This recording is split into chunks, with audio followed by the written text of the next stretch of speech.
educator in Temecula, an artist, a flautist, and a lover of all things Civil War and Lincoln. This is Bonnie Martland, and she will give us a wonderful program tonight.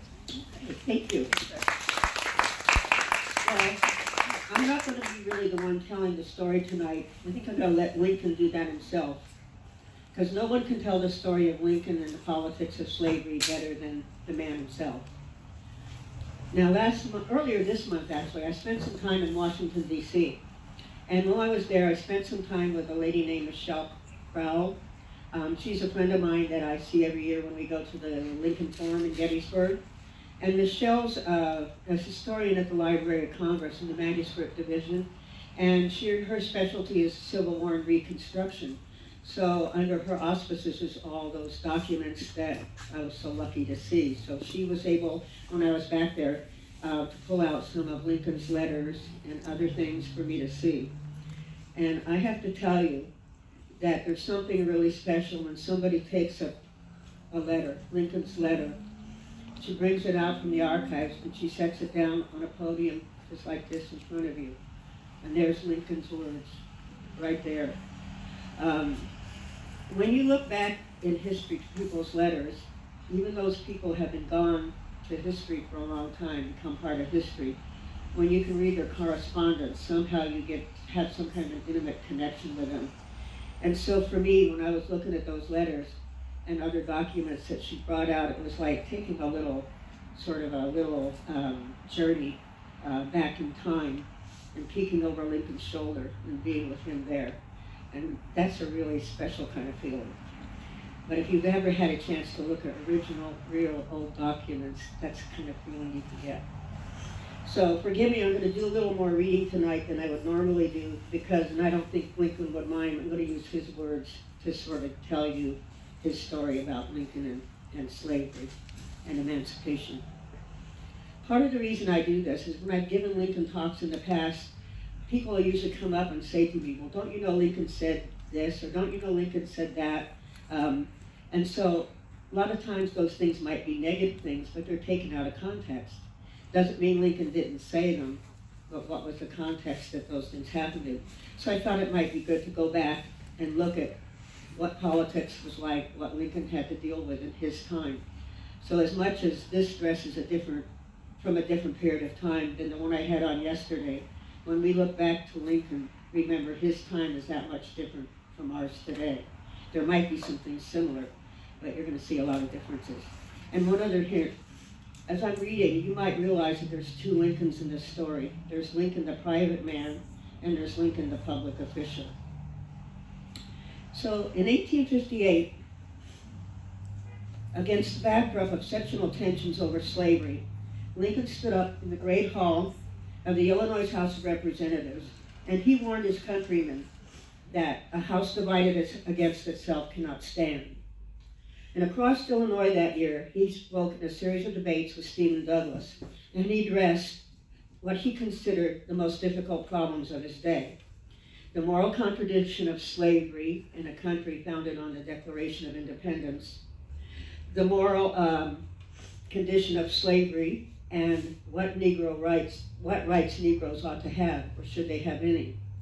And also, what was happening with our great experiment in popular government of the people, by the people, for the people. Lincoln would go on to win the presidency some years later, and he would be charged with the great task of preserving the Union amidst a catastrophic civil war. And in the end, after 4 years of unendurable years really, he himself became a casualty of that war. He was gunned down by assassins just when the war was won and popular government was preserved.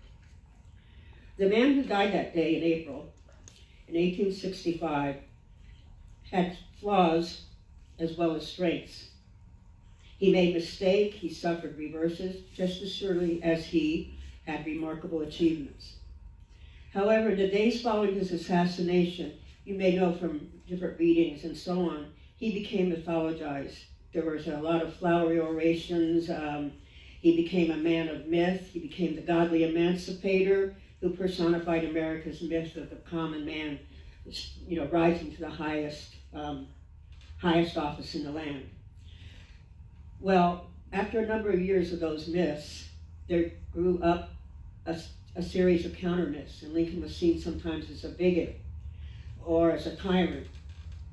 I think it is important under those circumstances to look back and see what kind of a man the real Lincoln was as he approached the presidency, and the beliefs that were core to his thinking, not only as he was becoming president, but his years in the presidency.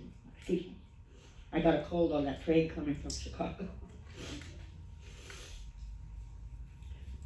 Now, the myth is that Lincoln was a common man. He may have come from common circumstances, but he was anything but a common man. He was very ambitious, extremely ambitious, and he was, of course, a self-made lawyer, and a very successful one at that. He tried over 243 cases in the Illinois Supreme Court and won most of them.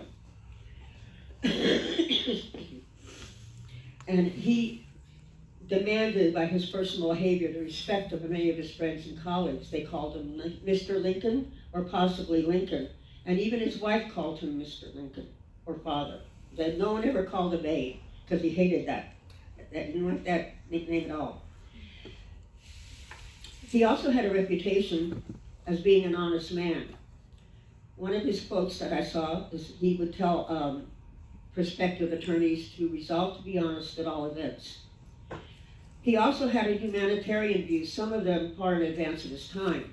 When it came to religion, he was open-minded. He regarded the entire subject as a matter of personal conscience. Some historians even contend that he was in favor of a limited form of women's rights. But one thing we do know for sure, that in an age where Americanism was the tune of the day, it was blatant.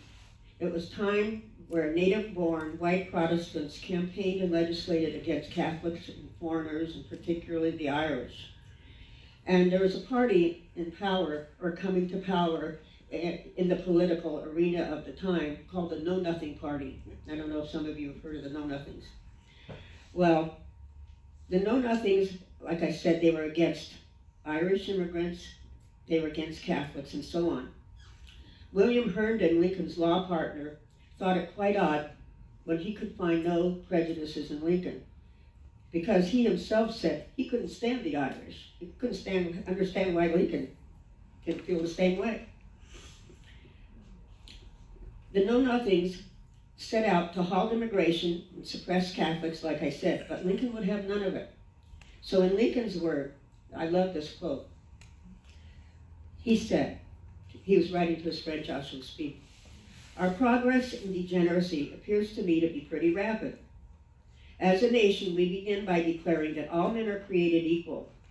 We now practically read it, all men are created equal except Negroes. When the Know-Nothings get control, it will read all men are created equal except Negroes and foreigners and Catholics. When it comes to that, I should prefer immigrating to some country where they make no pretense of loving liberty. To Russia, for example, where despotism can be taken pure and without the base alloy of hypocrisy." Now that's a sharp man.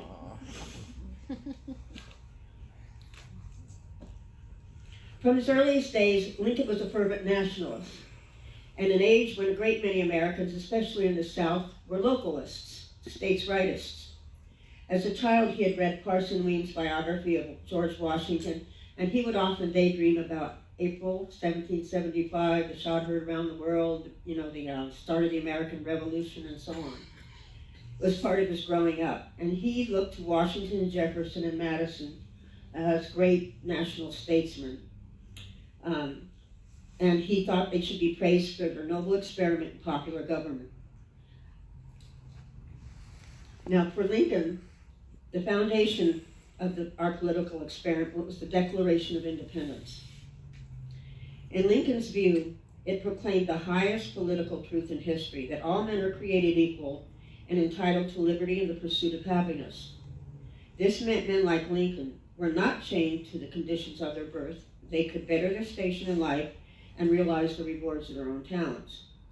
Or as Lincoln stated it in his way, it guaranteed what he called Americans the right to rise.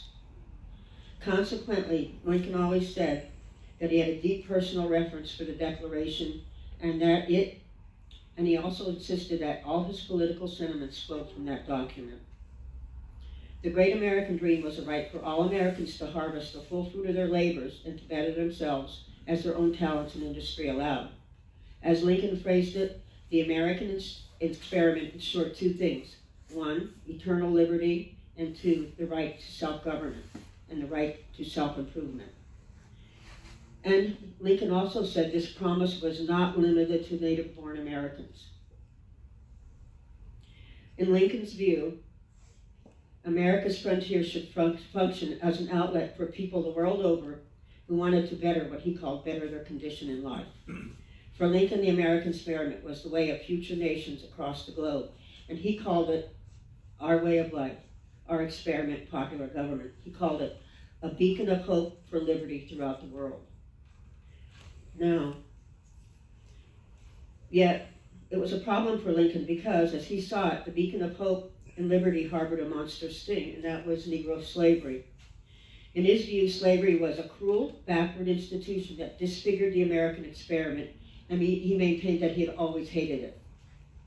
In 1847, in his first public statement about slavery, Lincoln said it was, quote, founded on both injustice and bad policy. And he never changed his mind.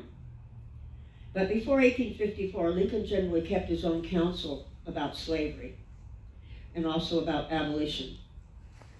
After all, slavery was in Lincoln's time the most inflammable issue of his generation.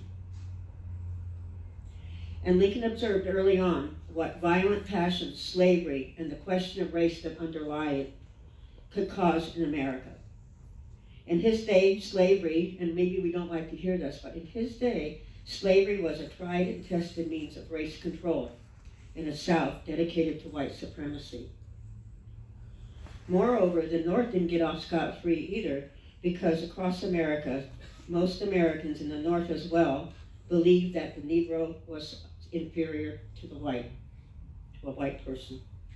Majority of whites thought Negroes inferior and opposed emancipation because they feared it would result in what they called a band of Southern Africans coming into northern states and causing problems.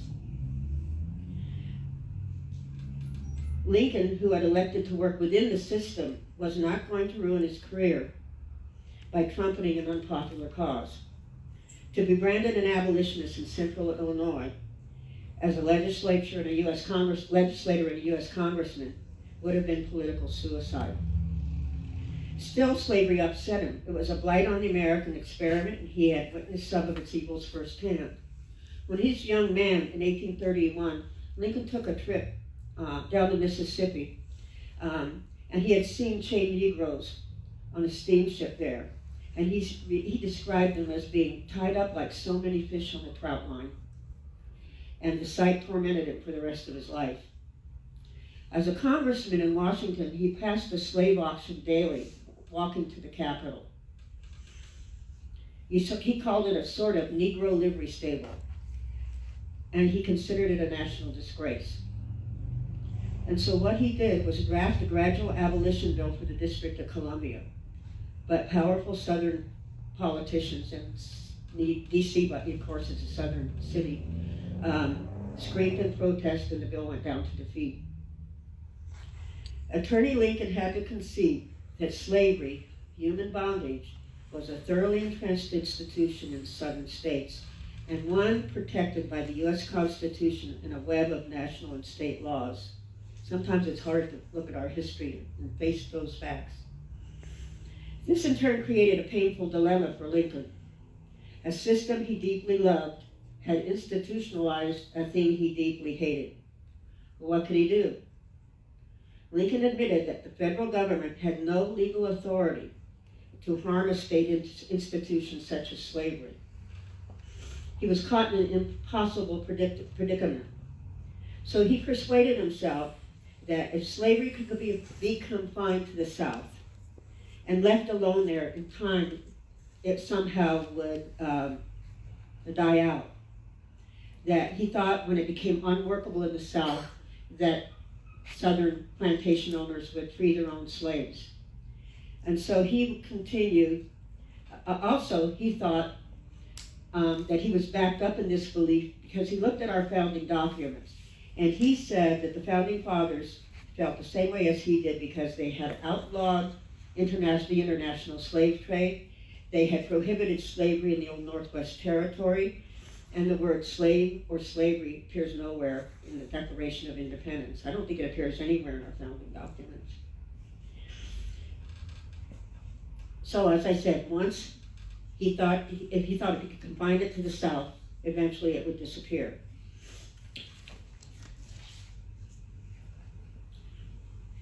Now, Lincoln served 8 terms in the Illinois legislature, and then in 1846, he served a term in the House of Representatives, the U.S. House of Representatives. And then he devoted his time to his family and his law practice in Illinois. And then came the year 1854. And what happened in 1854 was the momentous Kansas-Nebraska Act. It was the brainchild of Senator Stephen Douglas, his political rival from Illinois, and the act overturned the Missouri Compromise line. You may know that from history, where they would have a slave state and a free state, and they kept balancing states until it came to a point where it was no longer feasible. So Douglas introduced a measure that overturned the Missouri Compromise, and the Kansas-Nebraska Act brought up a new formula for dealing with slavery in federal lands. Now Congress would stay out of the matter completely, and the people in each territory would decide whether to retain or outlaw the institution of slavery in their area. The problem was, until such time as citizens of a territory voted on whether they should have slavery or not have it, slave owners were free to bring slaves into the territories, including the new ones of Kansas and Nebraska. So, as Lincoln saw it, thanks to the Kansas-Nebraska Act, a northern domain, once preserved for freedom, now seemed open to pro-slavery invasion. At once a storm of free soil protests broke out across the North, and scores of political leaders branded the act a sinister Southern plot to extend slave territory and build up Southern political power in the national capital. The old Whig Party disintegrated. There was a lot of political upheavals. The old Whig Party disintegrated, and in its place emerged what became known as the Republican Party. It was a party dedicated to blocking slavery extension, saving the frontier for free white labor, and breaking up Southern power in Washington. While this is going on, I know you've heard of Bloody Kansas. A civil war blazed up in those areas between pro-slavery and free soil settlers. Those were horrible, bloody collisions. And to Lincoln, it was proof that slavery was far too volatile an issue to ever be solved as a purely local matter.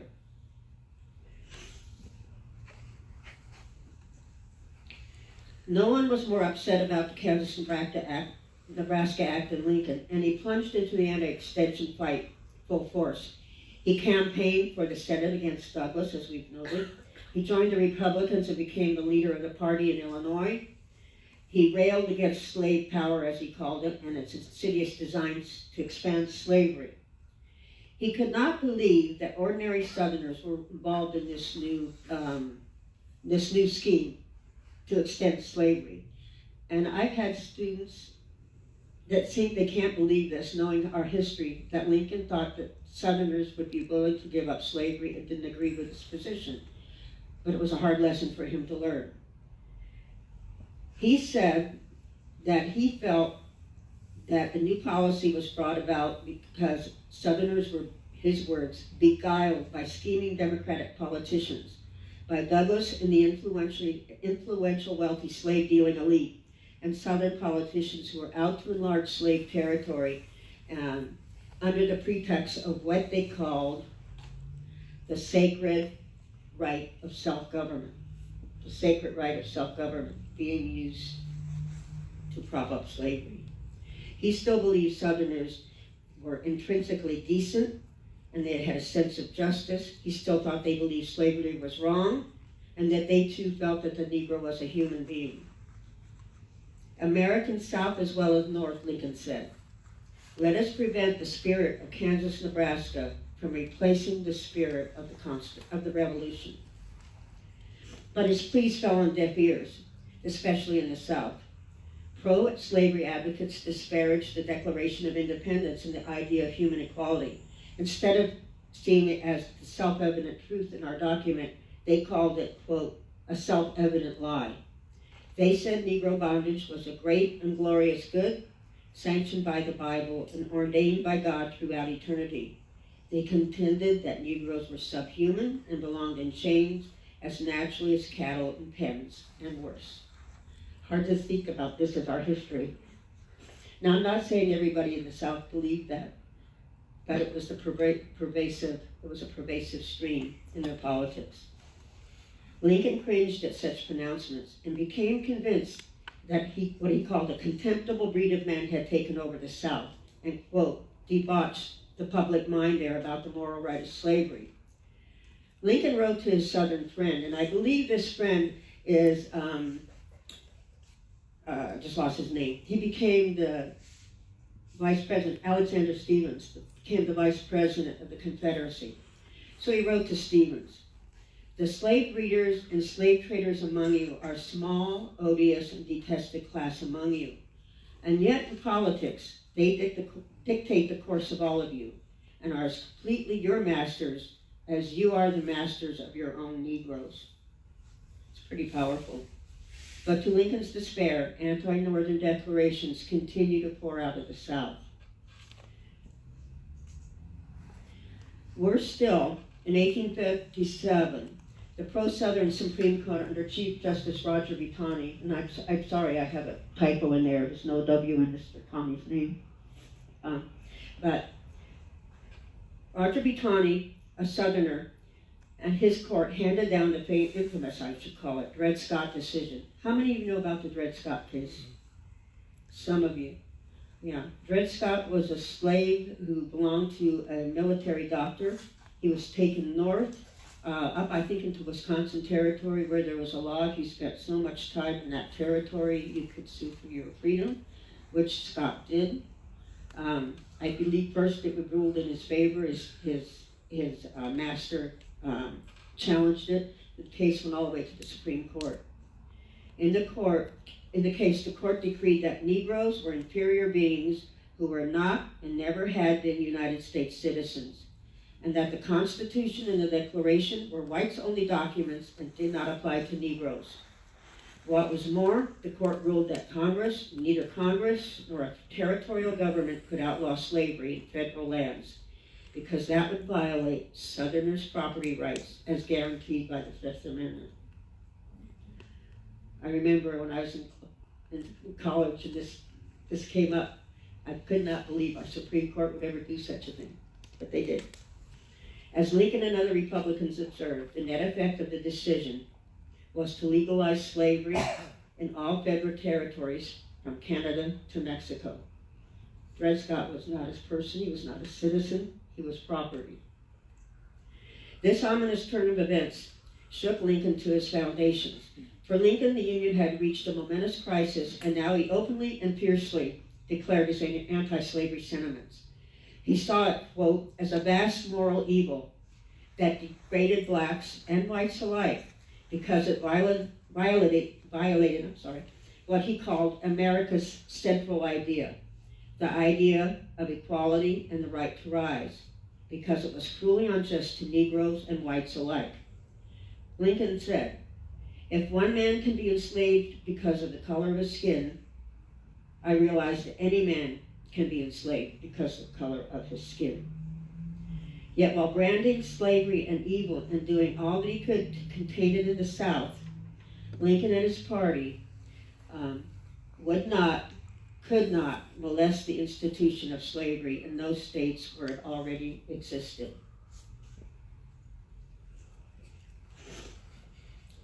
During the Lincoln and Douglas debates, the senatorial debates, those famous debates, Douglas lashed out at Lincoln. This is in 1858. He lashed out at Lincoln with bitter race baiting. Throughout the debates, Douglas smeared Lincoln and his party as black Republicans, and you know what the black refers to. He called them a gang of radical abolitionists out to liberate Southern slaves and bring them stampeding into Illinois and the rest of the North, where they would take away jobs and molest white daughters. Again and again, he accused Lincoln of desiring intermarriage, and of what he called racial mongrelization. Lincoln complained bitterly. He said that race was not the issue between him and Douglas. The issue was whether slavery would ultimately triumph or ultimately perish in the United States. But Douglas understood the depth of anti-Negro feelings in Illinois, and he hoped to whip Lincoln by playing on white racial fears, which he did. Such allegations forced Lincoln to take a stand. It was either that or risk political suicide. What Lincoln said carefully endorsed the kind of racial discrimination then enforced by Illinois state law. Had he not done so, as Lincoln scholar Stephen Oates has reminded us, the Lincoln of history simply would not exist. Lincoln conceded that he had never been in favor of making voters or jurors of Negroes, or having them hold office, and if there had to be a difference in the social and political equality of the two races, he would prefer that the superior spot went to the white race. We will probably never know if Lincoln was voicing his own personal convictions. He was a man of his time. In speeches like these, given the heat of political debate before all-white audiences, to be sure, this is one of the most hotly disputed areas of Lincoln scholarship.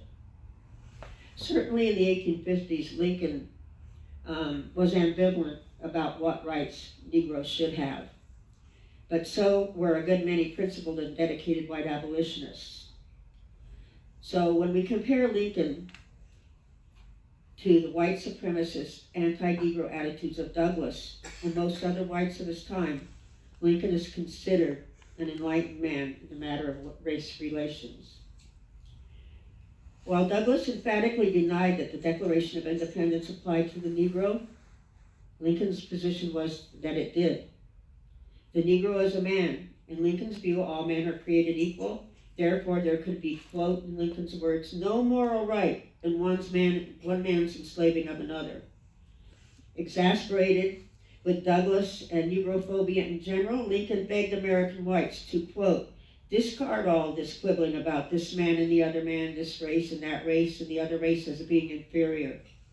He begged them to unite as one people and defend the ideal of the Declaration of Independence and its promise of liberty and equality for all humankind. We take this for granted today, but Lincoln's remarks aggravated the common people of Illinois in his own day. Their votes went for Douglas and his party in the 1858 senatorial elections, and Lincoln's rival was returned to the Senate. Lincoln even lost in Springfield and Sangamon County, where he resided, because his controversial views on slavery and the Negro, as historians have argued, were too advanced for his neighbors. As you all know, though Lincoln lost the Senate race, his debates with Stephen Douglas brought him to the attention of the public and political leaders across the country, especially in Illinois. His recognition of the Republican Party expanded, and in 1859 and 1860, he continued as a party leader to make speeches not only in Illinois, but around the country. He warned Southerners in some of these speeches, quote, this is a world of compensations, and he who would have no slave must, this is a world of compensations, and he who would be no slave must consent to have no slave. Those who deny freedom to others deserve it not for themselves. I think slavery is wrong morally and politically, he told Southern whites in Cincinnati. I desire that it should gradually terminate in the whole Union. But I understand you differ radically with me upon this proposition. You believe that slavery is a good thing and that slavery is right and that it ought to be extended and perpetuated throughout the Union. But we not only disagree with you, we are going to stand by our guns and beat you in a fair election.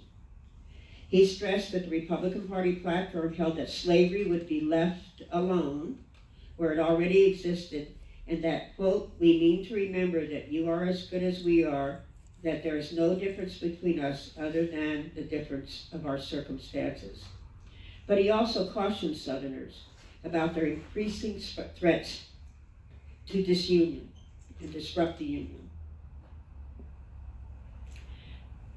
He said, if we win the election and you disrupt the government, how will disunion help you? If you secede, Lincoln asked, will you lose your protection of the you will lose your protection of the Constitution, and we, meaning Northerners, will no longer be forced to return your slaves. What was he referring to? Fugitive Slave Act. The fugitive slave laws. He also said, and this is going to sound eerily familiar in a sense, he said to them, how will disunion help you? If you secede, you will lose the protection of the Constitution, and we will no longer be forced to return your slaves. What will you do? Build a wall between us? Some things aren't changing. Make war on us? It is often said that the speech that made Lincoln president was his Cooper Union speech given at the Cooper Union Institute, New York, in February of 1860. In it, Lincoln begged the question, since Republicans intended Southerners no harm and promised over and over again to leave their slaves alone, what then was the dispute about? The precise fact upon which the whole controversy rests, said Lincoln, was that the Southerners got slavery right and Republicans got it wrong. Thinking it right as they do, he said, they are not to blame for desiring its full recognition as being right, but thinking it wrong as we do, can we yield to them? His answer was no. The Republican sense of duty would not let them yield to Southern demands about slavery. Neither would Republicans be frightened from their duty by threats of disunion and destruction of the government. You may be familiar with this famous quote. He said, let us have faith that right makes might, and in that faith let us to the end dare to do our duty as we understand it. Impressed by his impassioned words and his firm commitment to the Republican principles, and impressed too by Lincoln's availability, the Republicans chose Lincoln to be their standard bearer, their presidential candidate in the 1860 election. And their party platform was free labor, free soil. Lincoln always said he would rather have been a senator. He always wanted to be in the United States Senate. But for his part, he accepted the presidential nomination because he was ambitious as he was principled. On election day in November 1860, telegraph dispatches carried the news of Lincoln's election across the nation. Lincoln had defeated his three leading candidates, John Breckinridge of the Southern Democratic Party, Stephen Douglas of the Northern Democrats, and John Bell of the Constitutional Union ticket. In the Deep South, newspapers blazed with headlines about Lincoln, and people thronged the streets with talk of secession. As one Carolinian said, now that the black Republicans have the power, I suppose they will John Brown us all. What was they referring to? John Brown's failed raid on Harper's Ferry to arm and free blacks. Of course, and this, I bet most of you in this room don't know this fact. The Democrats, though divided, still controlled the Supreme Court, both houses of Congress. So even though Lincoln had won the presidency, he really did not have the power. If they had stayed in the Union and Lincoln had tried to pass an emancipation bill, it would have been soundly defeated. But still, for Southerners, because the nation had reached a profound turning point. So consequently, and many of you know this, even before Lincoln could be inaugurated, 7 states of the Deep South, with their heavy slave concentrations, left the Union and established the slave-based Confederacy. But it's a thought. Both houses of Congress and the Supreme Court, and they still left the Union. Lincoln was inaugurated on March 4th, 1861, and on April 12th, Fort Sumter, a federal fort in Charleston Harbor, was fired upon and the Civil War started. In the flames of Civil War, Lincoln underwent seemingly endless crises that might have shattered a weaker man. Yet he knew it was his duty to preserve the Union.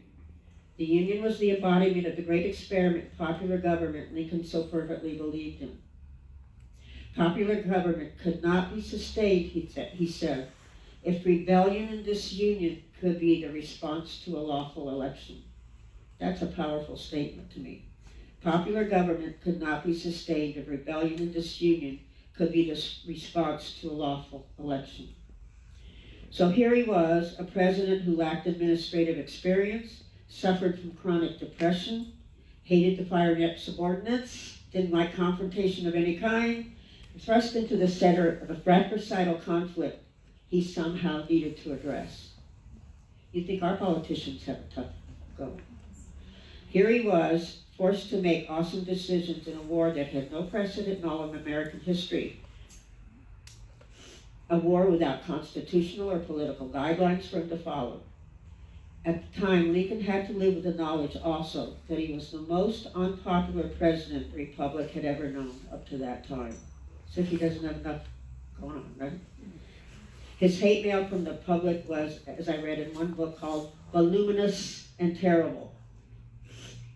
Take, for instance, the letter that came in 1861.